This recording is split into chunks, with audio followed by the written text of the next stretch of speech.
Okay. I think I'm calling now. Oh, there we are. Hey, Oh, awesome. And so I could do it kind of like this, where the screen sees your face there on the screen. is that, do I have it set up good enough? The phone's in the right position? Yeah, looks good. Yep, you're good to go. And Okay, okay. all right, so it is recording, and I can you remember like last year, well, 2 years ago, we had the problem of having to call again with a new link because the thing wouldn't go further than 45 minutes. Right. Well, now I got unlimited Zoom now, so I can do this. I don't have to keep doing that. It's Okay. awesome. So saves me a lot of hassle because I always hated asking people to do that, for me and stuff. Ah, no worries. Yeah. So how did you get started in security? Well, actually, I was working at an ice rink. I had just come to California, and I was working at an ice rink, and one of the guys who had previously worked there was working for this company called CSC, which at the time was like the biggest peer group security started by, the guys who basically invented it. And he goes, if you want to make some extra money, you know, you can come to work for us. And I went, yeah, okay, I'll try that. So I went down and I started working. I think my first couple events were speedway motorcycle racing down in Orange County, and I lived like in Orange County at the time. But I ended up moving up to LA and then, doing a lot of my work from LA, but I go back and forth and I started working and we did UCLA and USC football games and we did concerts at the sports arena and we did, speedway motorcycle racing and, all kinds of events. And they actually had a couple of hospitals that we did the security for. Daniel Freeman Memorial Hospital, which used to be in Inglewood, it's no longer there. I think it's housing. And where else? Marina Mercy Hospital, and there was a hospital in Santa Clarita that we worked at. Henry Mayo was called. So we did security for all that, and that's how kind of it all started. So what was the toughest, would you say? Was it the bar scene? Was it hospitals? Was it where like concert venue, anything like that? What was the toughest crowd you would say to handle? Wow. There were a couple of different you know uh, venues that we did. Some of the punk rock stuff was kind of intense. Um, the hospital stuff was more or less uh, you know that was sort of more procedural stuff where you got to know what doors to unlock, you got to know where everything is, um, but the, the the one the one venue that was probably the most troublesome in all the years that I did it was in Pasadena. They had a bowling alley, and it was um, chaos, just chaos. I mean, they were doing things like they had a dice game in the bathroom, in the men's bathroom, and somebody said, "Hey, there's something going on in the men's bathroom." So I'm working it with my partner Mark Zellman, and it was at a time actually when I had been demoted because I got into a ruckus with somebody and they demoted me, so I was like down to a yellow shirt. Anyway, but he wouldn't do this gig without me because we were partners and we could trust each other. So I go to the bathroom and I get in the door and there's 8 or 10 of these guys sitting around throwing dice, and there is, and these are young guys, and there was probably, I don't know, $4,000 or $5,000 laying around. Jeez. It was a lot of money, and I'm going, holy crap. So, I kind of break it up, and I took the guy's dice, and so they went out of the bathroom, and then we went back, and I was, working in, and half an hour later, I get called back in there, and they actually because they didn't have any more dice. They used sugar cubes. They put the marks on sugar cubes. Well, man, you guys really got this. This is a Jones for you. I mean, you guys are Jones in big time.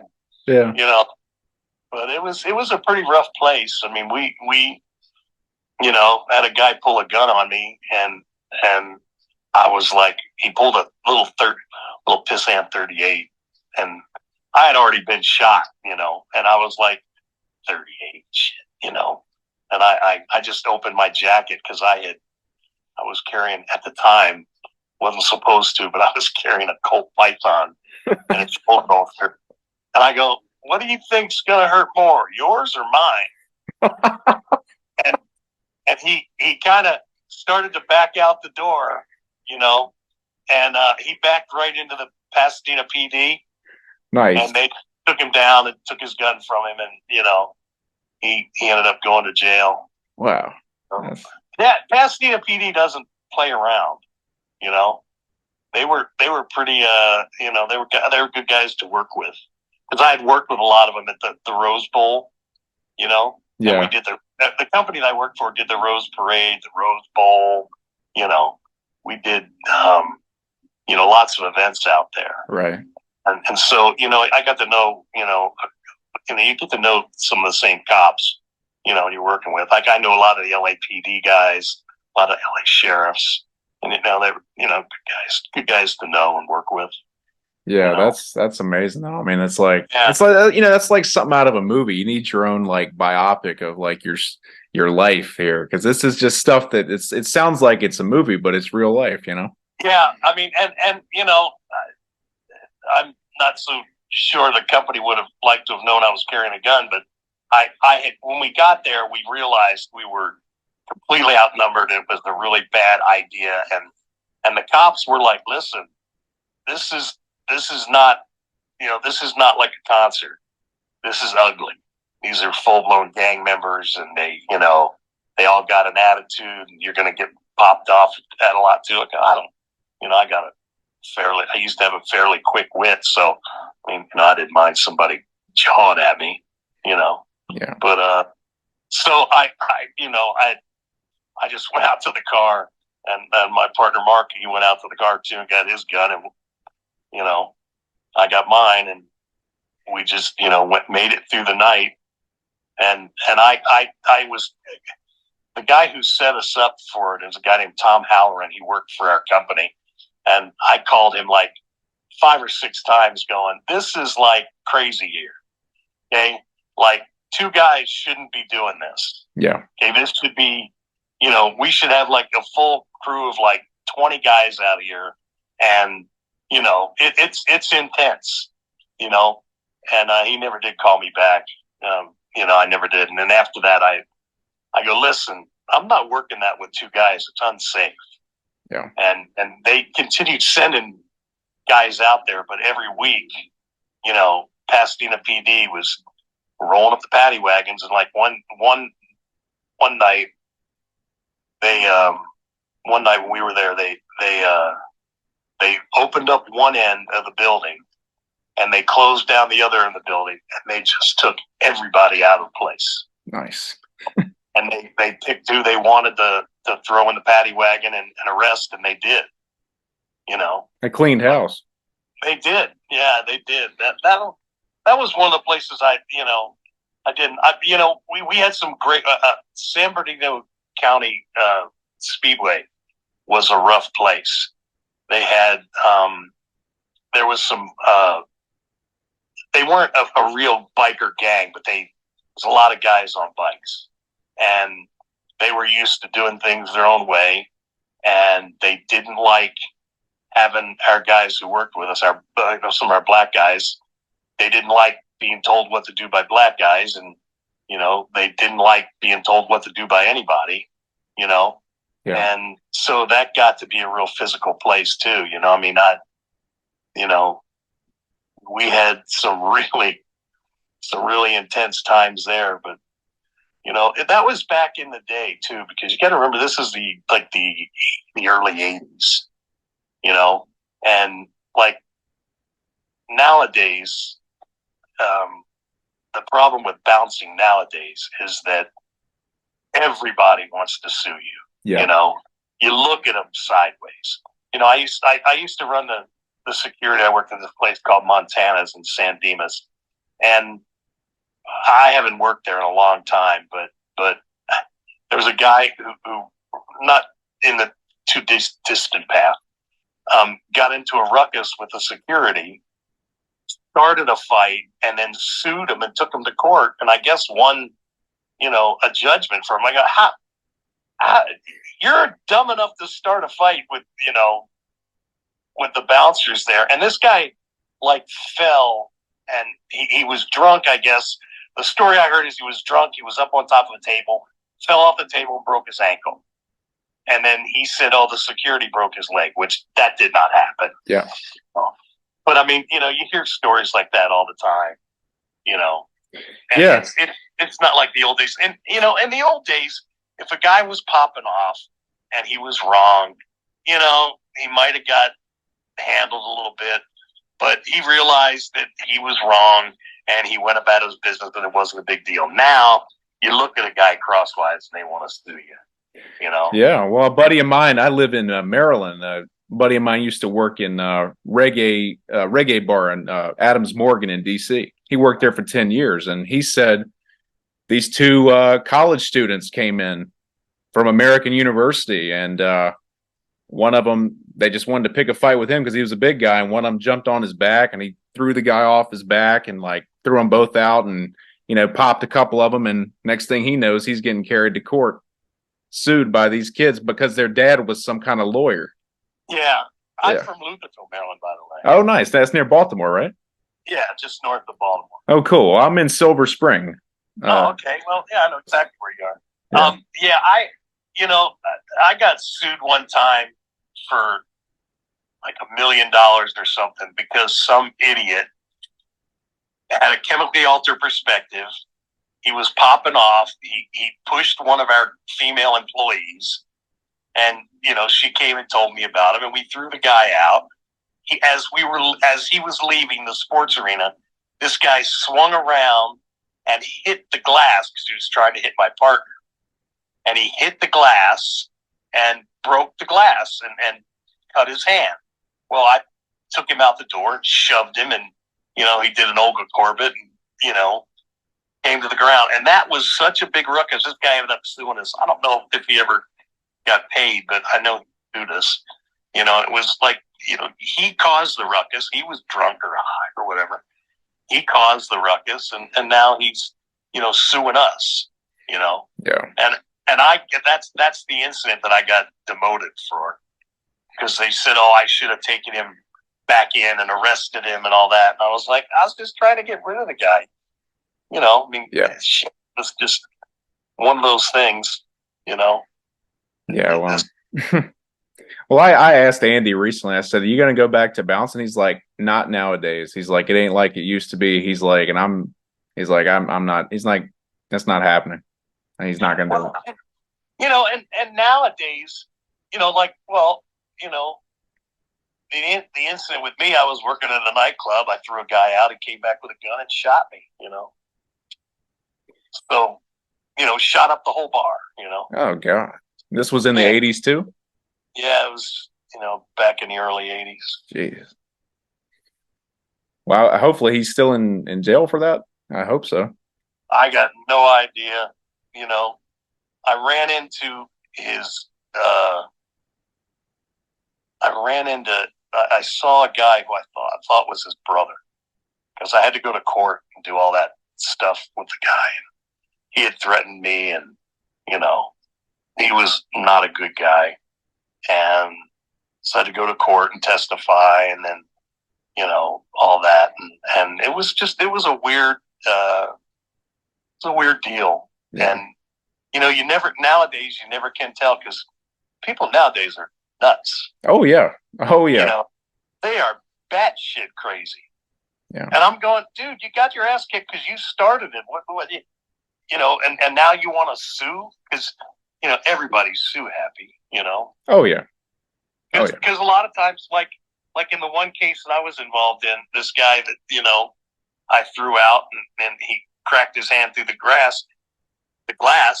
He sued us, and I think he got a little cash, but not much, like a couple, $3-4 grand, whatever. But I mean, he started it. It was all him. Yeah. Yeah. And I was talking to the attorney, and I go, why is this guy even allowed to sue? He goes, hey, it's just the way it is nowadays. And that was back in the early 80s. Yeah. So, it's changed a lot now. Well, yeah. And the thing about it is too, is like nowadays, like you were saying, especially the young people, it's like nobody wants to go out and settle the differences like men. Nobody wants to put weapons down, have a fair fight and settle it and walk off.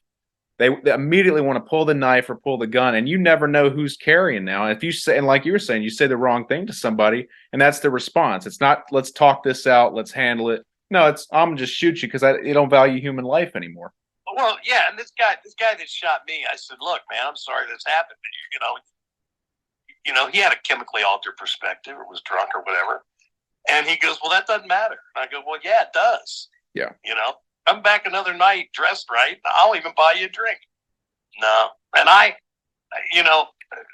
that whole situation, over the years, I've thought about it, and I went, no, I didn't, nothing I could do. I didn't do anything wrong.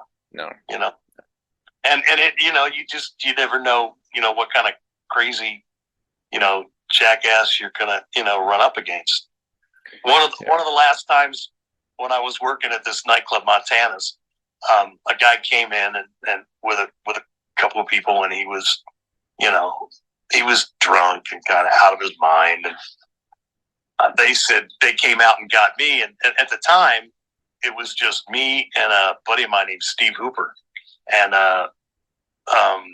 we were the only two bouncers, and there was a guy at the front door, my buddy Jerry Tate.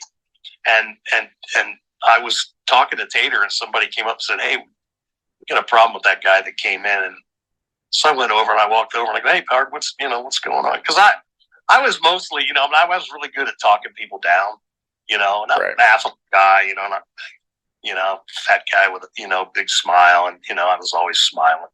And so I go, what's going on? What's the issue, And he goes, well, I want to dance. He just started, and he went off on such a tangent that, and I don't, at the time I wasn't drinking or anything, and I couldn't follow what he was saying. Yeah.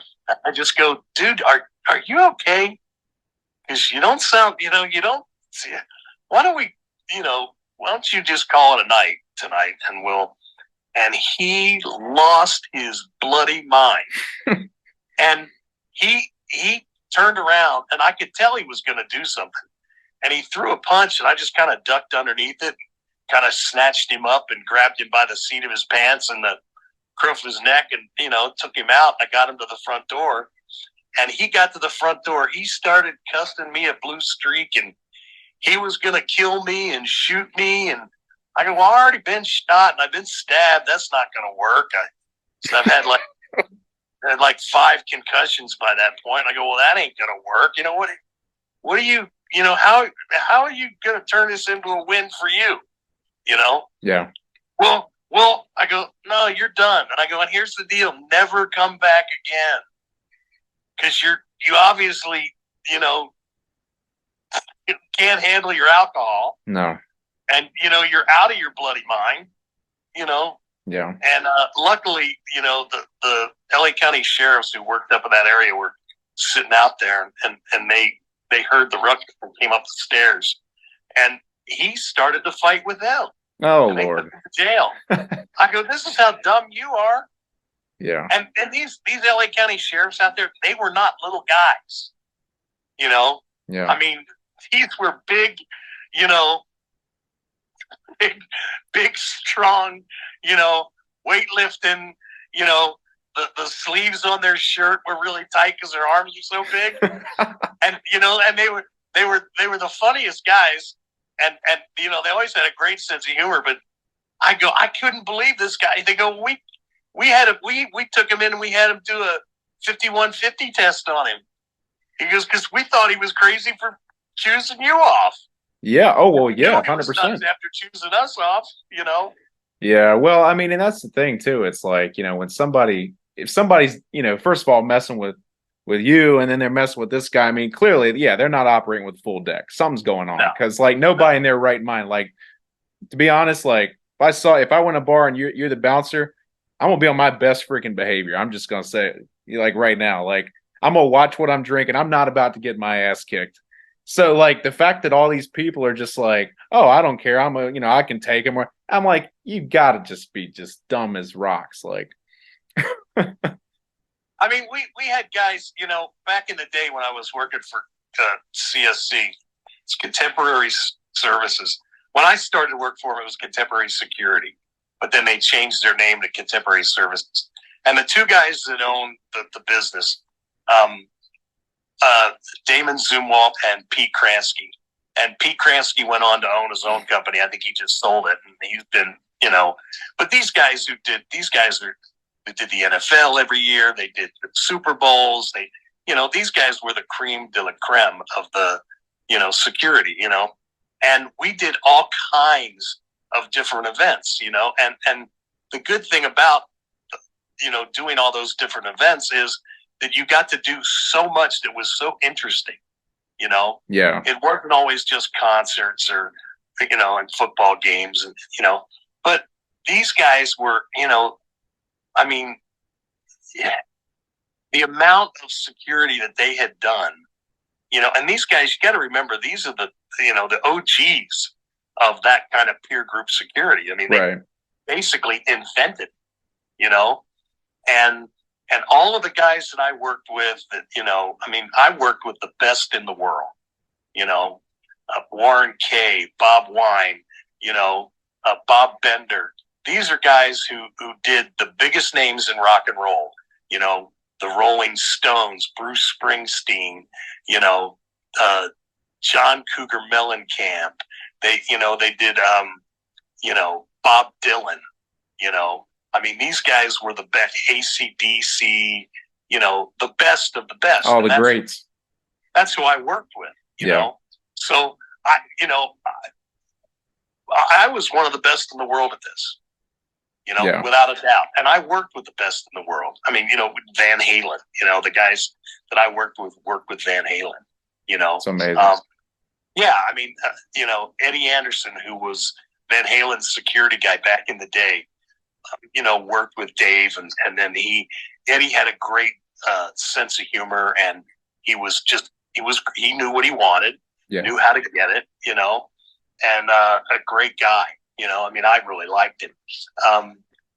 These guys were the guys who knew you couldn't come up with a situation that they haven't faced, Yeah. Like, I worked the Ventura County Fairgrounds for many years. For 30 years, I was the head of security for all their big concerts and stuff at the Ventura County Fair. Ventura is the county just north of Los Angeles, and every year in July and August, they have, big events. And I, for 30 years, did that, event. Right. Well, there wasn't anything that I came up with that I didn't know how to handle, because I had done it all already before. Yeah. And the acts that were coming, I either knew the managers or knew their security guys or knew their crew guys, because I had done so much work. So it made that job a whole lot easier for me, Right. But I did it for like 30 years, Yeah. and had, lots and lots of fun. And I actually, my 3 sons have all worked with me at that event. Oh, nice. So I got to work with my kids, so they can never say, well, my dad didn't teach me anything. No, I taught you how to do security, and none of them are in security today, thank God, because they're all, doing other things. But all 3 of them at one point had worked with me, Yeah. and that was a lot of fun. We had a lot of, they would, we just, those times were like the really super good times for me. Yeah. Because I got to share something, I got to teach something to my kids, and it was just one of those one of those events, one of those things I really like doing. I look forward to it. No matter what I was doing, I would quit what I was never doing so that I could do Ventura again. And I went through 5 or 6 heads of security. And the first year that I worked there, I didn't even get paid because my buddy Mark Zellman was the head of security for the fairgrounds. And he said, listen, I got all these concerts and events. Can you come up and help me? Well, the first year I worked, I didn't even get paid. I just was helping out my buddy. Yeah. And then the second year, he goes, hey, we got the fair coming up. You want to come up and work? And I go, yeah, sure. And he goes, hey, I'll even pay you this time. I went, okay.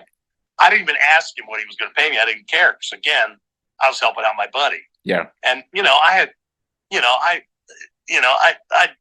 I was never rich, but I had some money because, I'd do these acting gigs and I, have money, left to live on, Right. But, and it was great because I got to get my then wife and my kids to come up and, see whatever shows they wanted to see.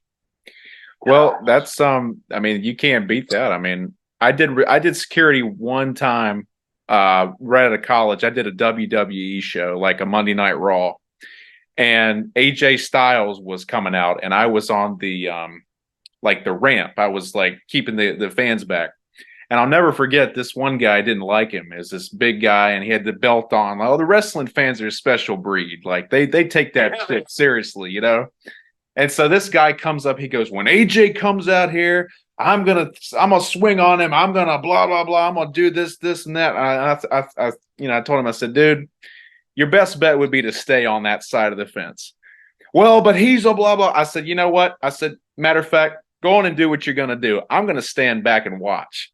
I said, I'm just gonna let AJ handle that. I said, because you'll learn. If you think that's what's gonna happen, I'm gonna just stand back and let AJ handle that. And sure enough, when AJ came out, he was as nice as he could be. He didn't say a word, all that crap he was talking about him to me. He just was very cool about it and didn't do a single thing. I was like, that's what I thought. Well, I go back to the days of the WWE when Hulk Hogan won the title. Oh, wow. Very nice. The first time, okay? Well, WrestleMania 2, I walked Hulk Hogan to the ring. Oh, wow. Cool. And on TV, and you could see me walking him back and forth. As a matter of fact, there was a WWE magazine there's a picture of me walking Hulk to the ring. I used to do wrestling all the time. I used to do it. I did it in LA so many times. There was a guy named Red Bastine who was one of the road agents, and Jay Strongbow, who always loved having me there. And they said, oh, we're going to do a show in Fresno. You want to come up and work for us in Fresno? Your company does the security. And I go, well, yeah, my buddy Mark is the head of security up there. Sure, I'll come up. So I started traveling, and I'd go up there and I'd go down to San Diego and to do the wrestling. And it was a blast. But yeah, those fans can be a little intense. Oh yeah. And I got one of my concussions. I was walking Roddy Piper and Bob Orton from the ring, and a guy up in the loge section threw a frozen D-cell battery at Piper and Orton. Well, he hit me in the head. Jeez. Hit me square in the head. I could barely make it backstage when and Piper was like, God, Trav, you all right? And Piper was a great guy, and I ended up running into him, and my uncle did a movie with him called They Live, and I got to go visit Roddy and and talk. And one of the guys who was in the movie who was came to work on Roadhouse after he worked on that film, so that was a great kind of the hook up together. But I went and saw Roddy, and Roddy was telling the story about when I got hit with a battery, and he goes, dude, man, you were out on your feet. Well, yeah, it gave me a concussion. I had to go. And I used to have a knot right here on my head, but over the years it kind of subsided, thank God. But it looked really funny. But, yeah, I got hit in the head with a D-cell battery this guy threw. A couple of times, the LAPD was great. The guys that I worked with, we worked with a lot at the sports arena, and we do these wrestling events, and they were, was a lot of fun to work with them, and they would just, they go, somebody would, hey, we got a problem up here, and they'd send me up, and I'd go, me and somebody else go take care of it, and it was an exciting time. It was a lot of fun. The wrestling events were great.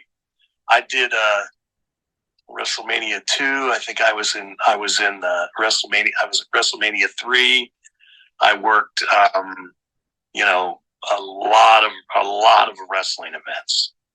Well, Bam Bam Bigelow used to bodyguard Springsteen because they were both from Asbury, New Jersey, or Asbury Park. Yeah, I don't remember that. The guy that I knew was Terry, and Terry was an ex-Navy SEAL. He was I think he was from SEAL Team 2 or something. Anyway, he was Bruce's personal guy for a long, long time. He's since passed away, but I knew Terry and my buddy Warren Kay was Springsteen's tour guy for a couple of years. Oh, nice. And I'd go out and work, places with him, and especially when he'd come to town, he goes, "Hey, you busy? Can you come help me?" Sure. Hey, we're going to San Diego. Can you help me? Sure. Hey, we're doing San Francisco. Can you come help me? Sure. Of course. Why not? Yeah. But I didn't, at the time, I didn't really want to, once I got,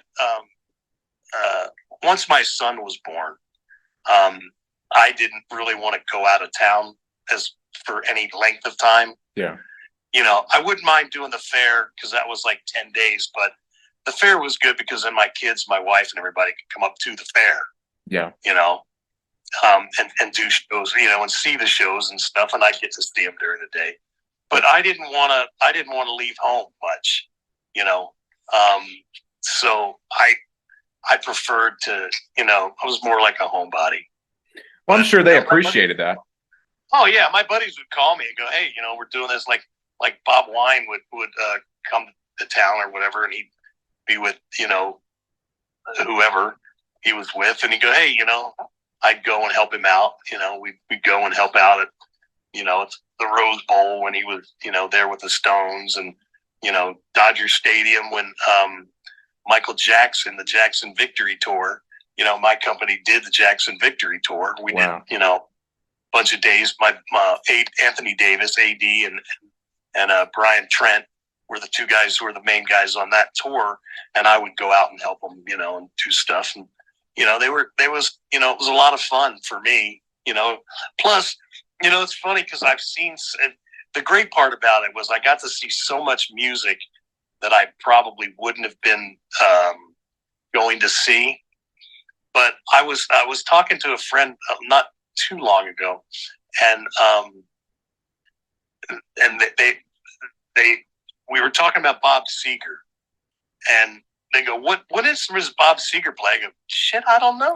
And I did some shows with Bob Seger, Yeah. But at the time, I was there was a new guy who became a supervisor, and I was training it. Yeah. So I was either out on the perimeter with him or out, doing the gates or doing the thing, but I don't remember seeing any of the show. So for years, I didn't even know that Bob Seger played the guitar. I thought he played the piano or something. That's what I would have thought too. Yeah. No, but he plays guitar. And I was laughing, and they go, "You never worked for Bob Seger?" And no, I did. They go, "You don't even know that he plays guitar?" I go, "Well, that's because I didn't see any of the show." Yeah. Yeah. I mean, there were times like we would do these big stadium shows, right? Again, we did U2, we did Springsteen, we did, the Rolling Stones, and there was one. I think it was the Stones that I never saw the inside of the stadium the whole time.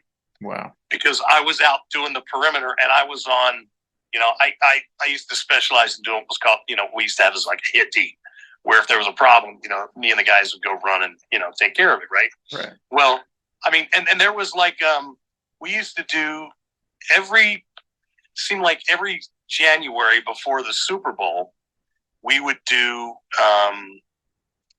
the Supercross down in in LA or San Diego or Anaheim, wherever it was, right?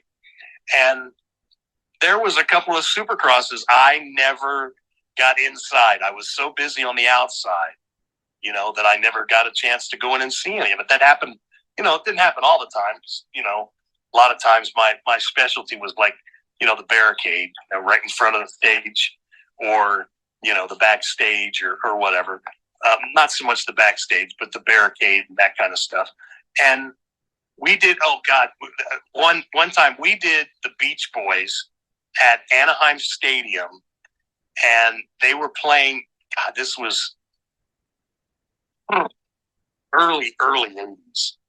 And it got to be so insane. Well, the Beach Boys, because they would invite the fans down because they were playing out in left field, right? Right. And they couldn't see the audience. They invited the fans in Anaheim to just ignore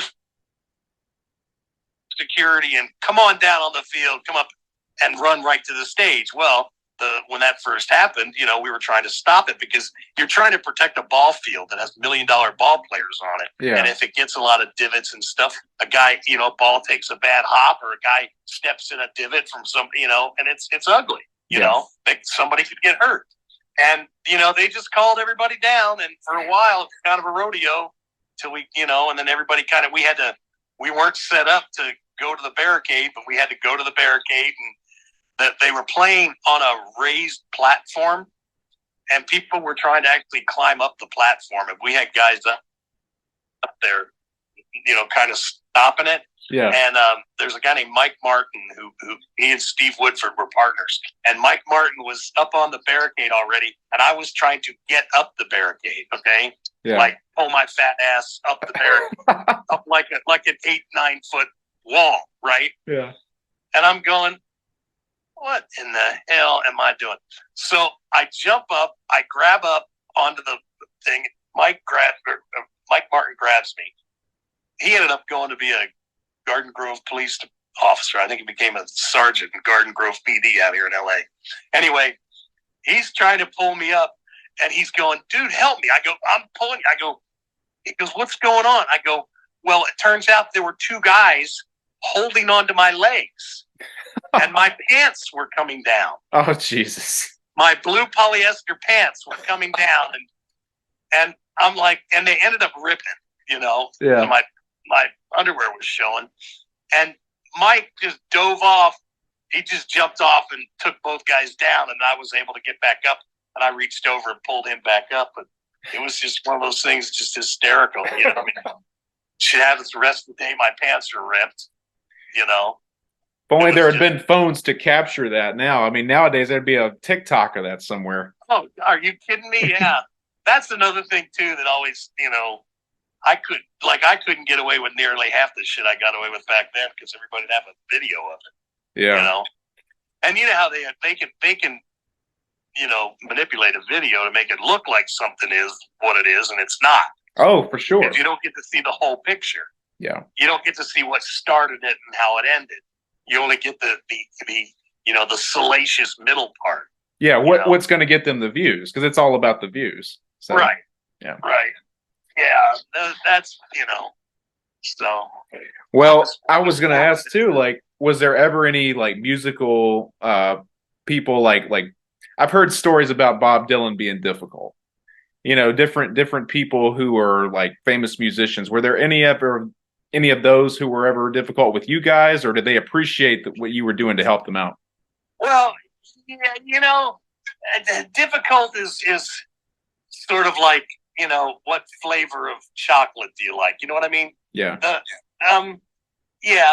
was a couple people. Well, okay. For instance, I was in the hospital after, was it the West Nile? Yeah, I think I was just getting ready to come out of the hospital with the West Nile. And REO Speedwagon was playing at the Ventura County Fair. And my son, who kind of took over that event for me, because I was in the hospital. Calls and he says, Dad, he goes, I'm sorry to bother you. I know you're sick. I got a problem. I go, what's that? He goes, REO Speedwagon doesn't want anybody. They don't want any security behind the barricade. And if there's a problem and EMS has to go out there, they only want one security to go with EMS. I go, yeah, well, I said, you go ahead and tell Kevin to shut up and fucking worry about singing, and you'll take care of the security. I go, this is what you do.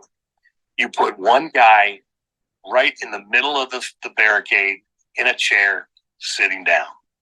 You put two guys standing on each end of the barricade where they can get to if there's an issue. And they'll stay out of the way. And, I guess the lead singer, Kevin Crimmins, well, we don't have a problem with security. We never have a problem. I go, yeah, okay, that's great. But if there is something, you're not the one getting sued. We get sued. I said, so just take it. And my son did exactly what I said, and it worked out perfectly, and the band was happy, and everybody went, oh, man, you guys did great, It was great. Yeah, of course, when you're dealing with somebody who knows what the fuck they're doing, 100%. I mean, this ain't my first fucking rodeo, pal, Yeah. I've been doing this almost as long as you've been singing, and I guess he wasn't difficult with me. There have been people. Oh, froze up. Our job. Yeah. And you kind of got to expect that. But, usually for me anyway, like when they would come to the fairgrounds, I go, listen, I've been doing this a long, long time. I get it. I know what I'm doing. You're all good. I know this venue like the back of my hand. We're all good. You're going to be happy, Yeah. And they always were. I mean, right? I mean, they. Absolutely. Absolutely. We did one of the last years I did the fair, Evanston, the year before, and saw Clay Walker. And I introduced myself to him and, took care of him. And he was, as gracious and as nice a guy as you want. And then when he came to the fair, I think it was the next year or so, with his band, he had this I want to say SAS guy, British guy, working for him, who was his head of security, or was his security guy at this event anyway. And, after I talked to this guy for like 10 minutes, I go, listen, we don't have problems here. I got a very, very small crew. They're all guys who have known for, I said,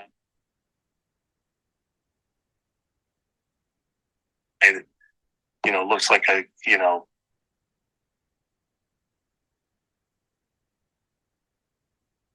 everything's all good. I said, everything will be fine. You guys won't have an issue here. And right. And Kevin was doing a meet and greet, and he needed to go off and take a phone, and he just went, hey, can you take care of this? I went, sure, I got it for you. And he just kind of left his guy and left me in charge of him, And Kevin was just, he's very different from what you would think, this big Hollywood star would be. He knows he knows his business.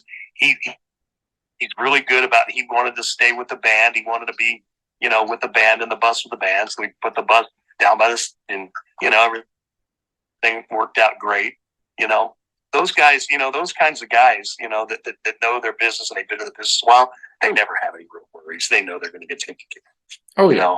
And I've had when my buddy was out with Bob Dylan, it was great. Merle Haggard was opening up for him. So, he took care of Merle because, we'd worked with Merle a bunch of events. Merle did a tractor pull one time and he was out in the middle of kind of nowhere. Some guy got off a guy from the audience jumped the fence, got past,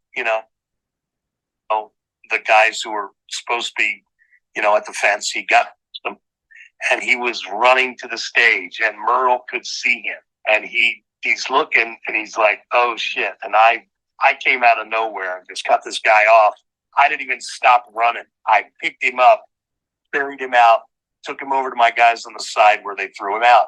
And I came back, and Merle tipped his hat to me, And he when he was out with Bob Dylan, he's talking to my buddy Warren, and Warren Case I've known for 40 some odd years. We worked together for many years. He's one of my best friends.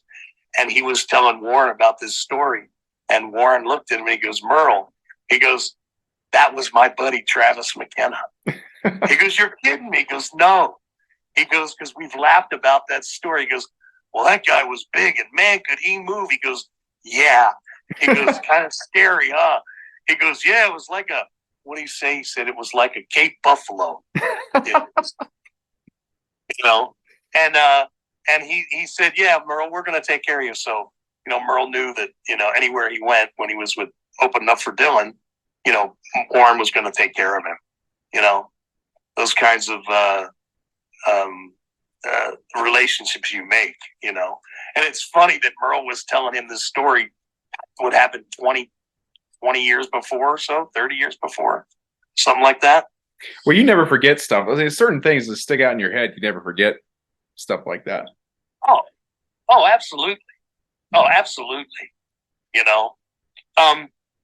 I did, we were doing, I'm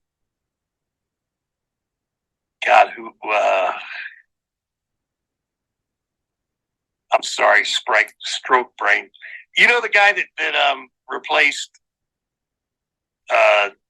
David Lee Roth with Van Halen, guitar player. I don't know. Hagar, okay. Sammy Hagar. Okay. Sammy Hagar was playing in Bakersfield, and I was right in front of the stage. Generally, I used to be like right in front of the middle of the stage. You put the big guy that can plug the hole right there. So Sammy was playing guitar behind me, and he looks down and he sees me standing there. And then he climbs down on my shoulder.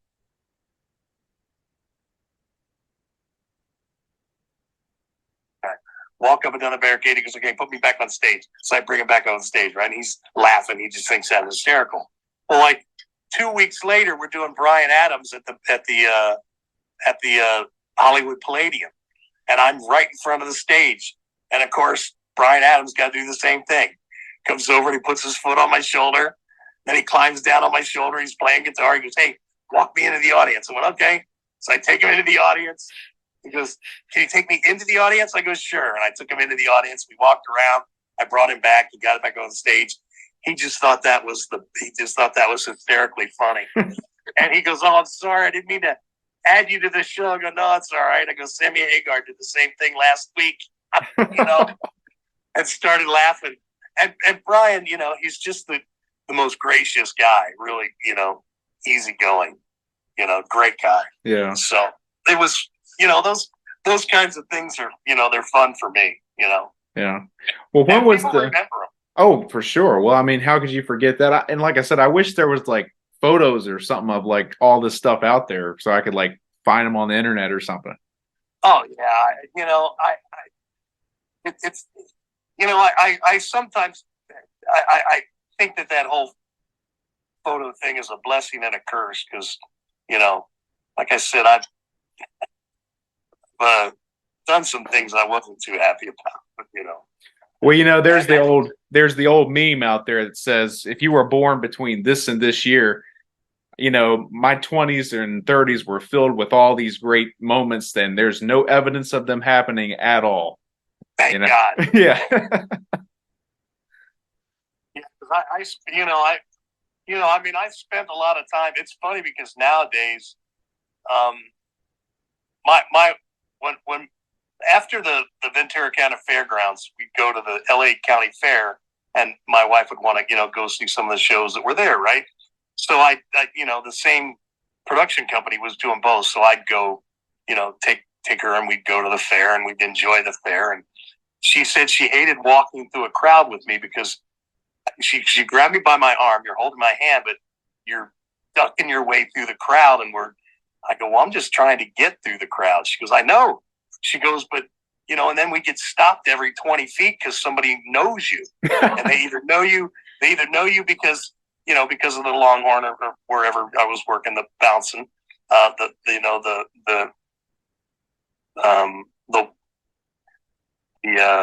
Montanas, or they know you from doing concerts and stuff, or you work with these people, and she goes, or they knew you from a movie and wanted to say hello to you, and she goes, really kind of hard, and I go, well, yeah, but look at the great seats we get, There you go. It pays off in the end.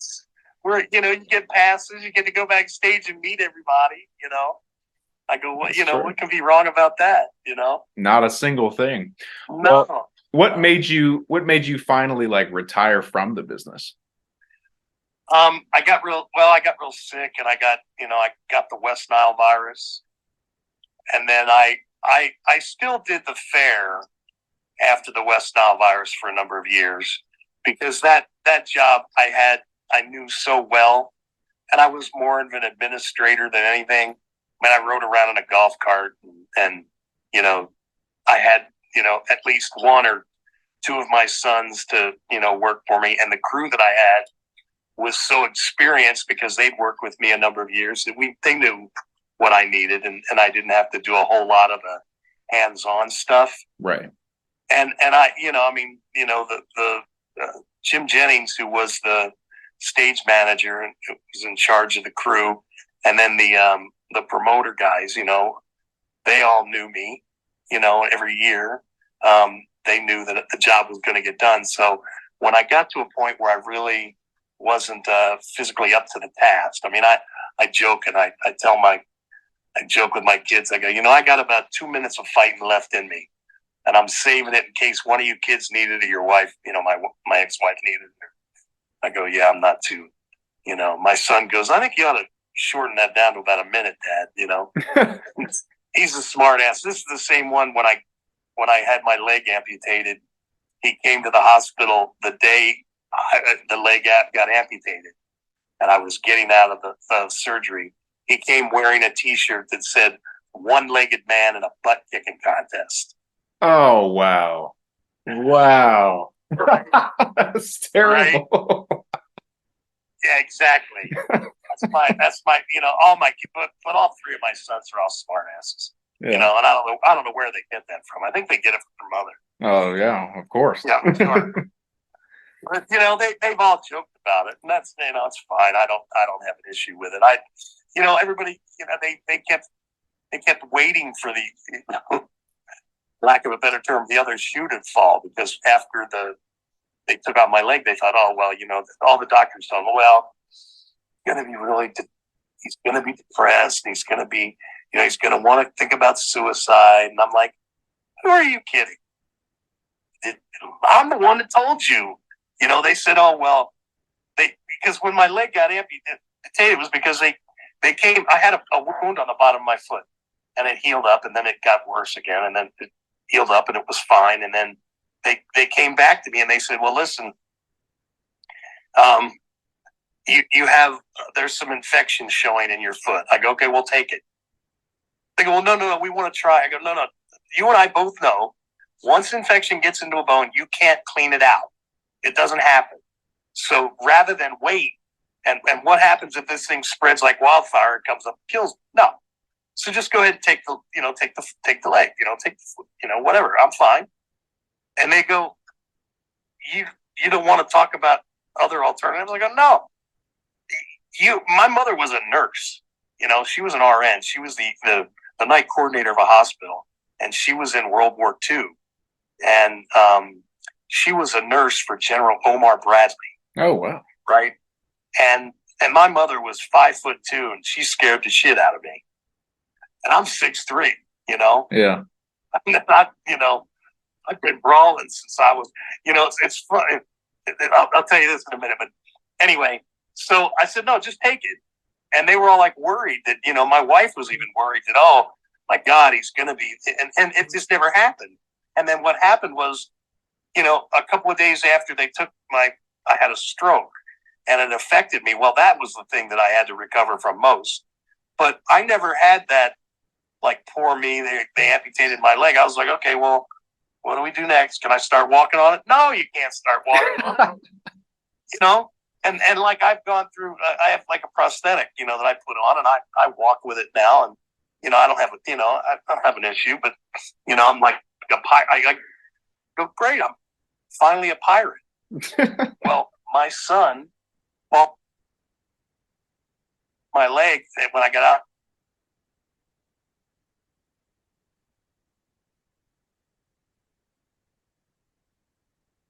the lottery, I'm buying a pirate ship, and you'll find me out there sailing the seven seas. But anyway, you just got to, you kind of got to deal with, like when I got shot, when I got stabbed, and all these other things happen to you. You just have to deal with them, and then you can't let them control. You can't let those things control you. Right. So I never really did. I mean,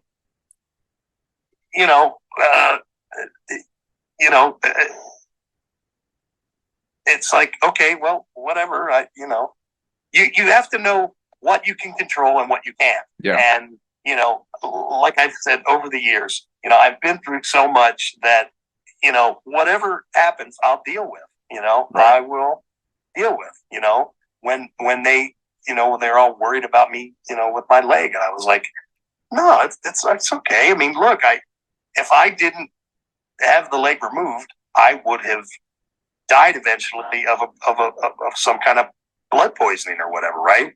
Yeah. Well, I still want to be around. My youngest son hasn't gotten married yet. I'd like to see some grandkids, and I'd like one of them little buggers to be named after me if that's possible. My middle son, he's like, yeah, we can't name him. We're not naming any of our kids Travis. I went, oh, okay, well, thanks. So well, and someone that's been through all that you have has every right to complain, and you don't. Meanwhile, some of these young kids out here, like, they don't get enough TikTok views and they start having a meltdown. It's like, come on, what is happening to these generations? And I don't, and I don't want to blanket statement this, but I fear about our future. I do too, because they have such a soft life. Never had a hungry moment in their life. I can remember my mother, when my father had passed away, and my mother, he was her second husband. My mother had 3 kids to feed. She was working still she was a night supervisor, because she could make more money at night. right? And my mother was worried about Christmas one year because we didn't have a lot of money, and there were lots of times we didn't have a lot of money. But what we did have was an abundance of love. And, we had an abundance of my mother wanting to make sure, we had a Christmas, or we had this, or we had that. And that's the memories that'll last a lifetime. Yeah. Same thing. There was a time when I was working like 3 jobs to take care of my family, plus trying to do acting and stuff, right? Yeah. I was working at a place called Turner's Outdoorsman in the gun department. I worked a full-time job there. I worked my nighttime weekend job at the club doing the security. And I was like working 60, 70, 80 hours a week at times, I was working part-time with a friend of mine who did heating and air conditioning work. And I was building plenums and helping him put in equipment.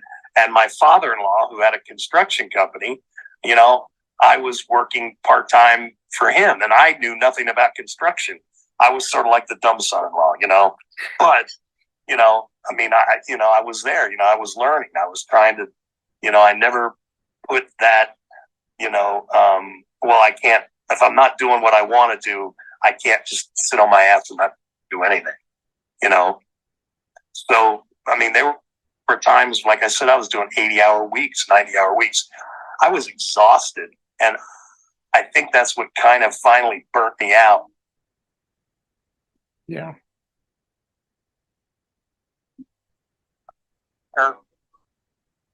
After the West Nile, I would work the fair and I'd work for a week, but then for 2 months I was exhausted. Yeah. Because I'm doing 112, 115 hours in like 10 days. Sorry about the sirens. It's all right. No, they're not coming after me. No, they come up and down this strip like 50 times a day. So I learned about that, but I tried to when I was bouncing, the funny thing is like up until I was like 19, I was like afraid of everything. Yeah. Because it had been so ingrained in me and told to me by my mom, it takes a bigger man to walk away from a fight than it does to fight. Don't get in a ruckus.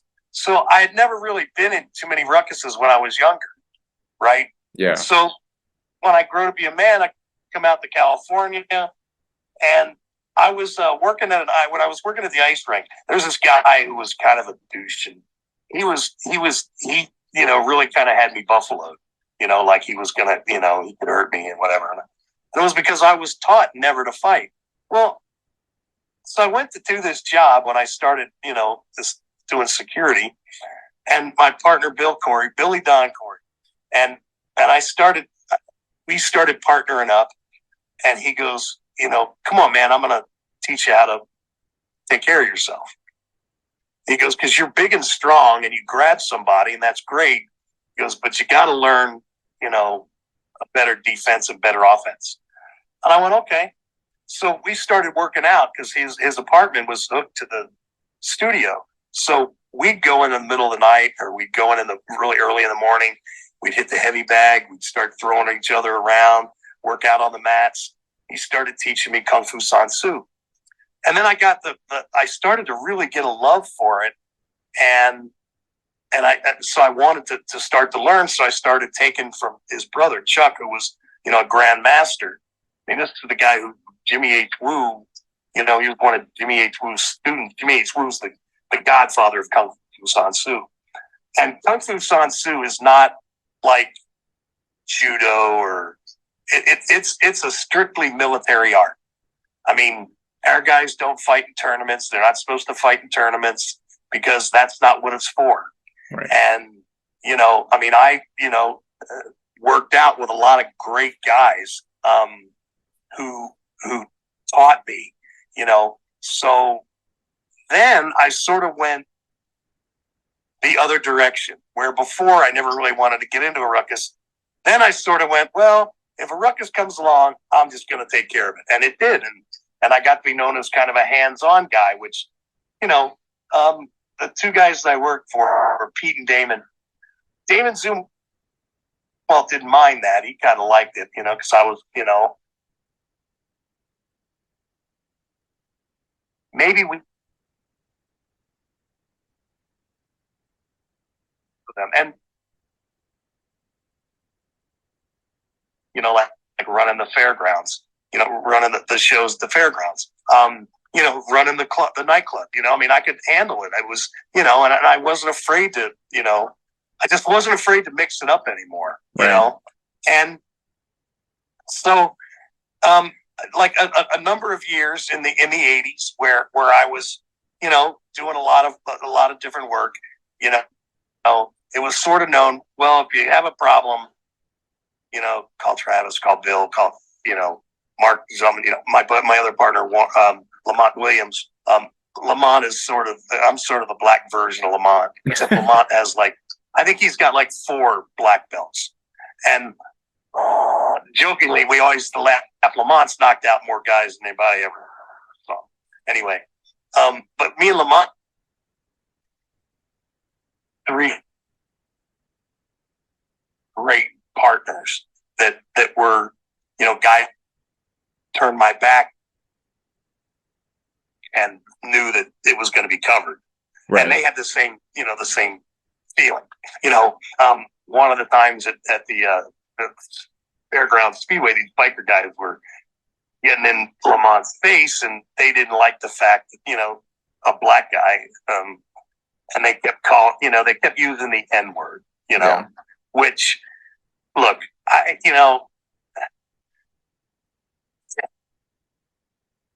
the fact that if something bothers somebody so much that you shouldn't use that word, right? I get it. I absolutely get it. So one day I can't figure out where Lamont and his partner went, and I come out by the front gate, and they're in the middle of about 6 or 8 of these guys, and they're talking smack, and I heard them call Lamont the N word, right? Right. I come walking up and I go, wait, what did you just say? I said, so are you calling me are you calling me that? They go, well, no, I go, well, he's my brother. They go, he's not your brother. I go, Lamont, are you my brother? Absolutely, my brother. Mm-hmm. I said, we just got different mothers together, but we're, you can't use that word. And the guy made the mistake of calling him that one more time. Oh, and Lamont said he could always tell when something was up with me, because he said my eyes get a little lighter, and he goes, you're still smiling. He goes, but you got that look in your eye, and I know that's it. It's over. We're going to be, it's going to get ugly. He goes, and that your eyes turn that color. He goes, and you snatched that guy up, and it was on. And like the 4 of us, me and my partner at the time, one of the guys I pulled off the front, a little guy named Noel Jackson. Noel Jackson was like 5'7" or 5'6", and he probably weighed 145, 150 pounds soaking wet. But he had like 3 or 4 different martial arts black belts. His dad was like taught all these different martial arts, and Noel was a bad little mother, and right. He cracked me up. Anyway, so we started in on these guys, and we were outnumbered. We just were never outmanned, Yeah. And Lamont goes, I knew it. He goes, I knew as soon as you came out here. And he said, he goes, I knew it was going to get ugly. And it did. And Lamont, these guys could take care of themselves, but it irritated me so much that he would call my friend and use that vernacular, Yeah. That it really pissed me off to no end, and so from then on, it was just, we had to really clamp down on these guys, and they never got out of line again after that, because they got their ass handed to them. Put a hurt on them. I mean, they went to the hospital, Well, a couple of them had to go to the hospital, and a couple of them got their ass beat, they're like, hey, like that, that is the one thing that, and somebody, the other thing that used to really irritate me is somebody spit on me. Yep. 100%. You spit on me. That's it. I'm done. Yeah. And I have turned more guys out, turned them upside down over that. I put a guy in a trash can once because he spit on me. Well, that's where he belonged, doing something like that. It just, and like I had, that, but I had to learn to rein that in too. I mean, over the years, I got a lot calmer, over the years, but for, those 80s, man, it was a little rough. I was a little rugged, and I never picked a fight ever. I never started one. Well, can't say I didn't start a couple, but I mean, I started them because I knew they were going to go off anyway, and I figured, well, I might as well get the first punch in, Might as well, yeah. And be quick, Yeah. Well, like I said, I wouldn't have messed with you. And it's funny because guys like, God, he's such a nice guy. They go, yeah. My buddy Bob Lovka, God rest his soul. He was talking to somebody one time, and we were doing the 25th anniversary of Motown. And we had just come off of getting something to eat, and somebody popped off about something, and Bob goes, "Oh shit! Don't tell Travis. He, don't tell him. Don't keep him away from that." They said, "Why?" He goes, "Cuz." I go, "But he's always so happy, and he's got a smile on his face." He goes, "Yeah, and that's what makes him way more More dangerous. Yeah. wild times." Well, what would you say to somebody now, like a young guy or a girl or whoever wanted to get into security now? What would you tell them now? Well, I come from a different era, so it's not the same job. Now you need to be, you need to know your manners. You need to be more polite. You need to be able to talk your way out of a lot of things. And, it's a different world. And truthfully, nowadays, I think the job is harder because you never know who's carrying a gun or a weapon or, Right. because people are just, I really think people are different these days. Yeah. I mean, like I went through times where, look, like I said, back in the days where I was, coming up, you could get into a ruckus with a guy and it was no big deal, and you help him up off the ground and send him on his way, and he got his ass kicked and he took it, and that was the end of it. Right. Nowadays, they want to come back, and you don't even have to have a reason for them to kill you. No. Look at all these, people. I think people are more unhinged nowadays because they, look at all these mass shootings. Yeah. Everybody wants to blame the gun. Oh, it's the gun's fault. That's the biggest pile of shit I ever heard. Yeah. Because you know what? It's not. These people are unhinged mentally, okay? And they need help, mental help, And there are other disorders now that make. Oh, it's not about the gun or the knife or the, it's about people's mental health care and good mental health care. And I think that people don't get that.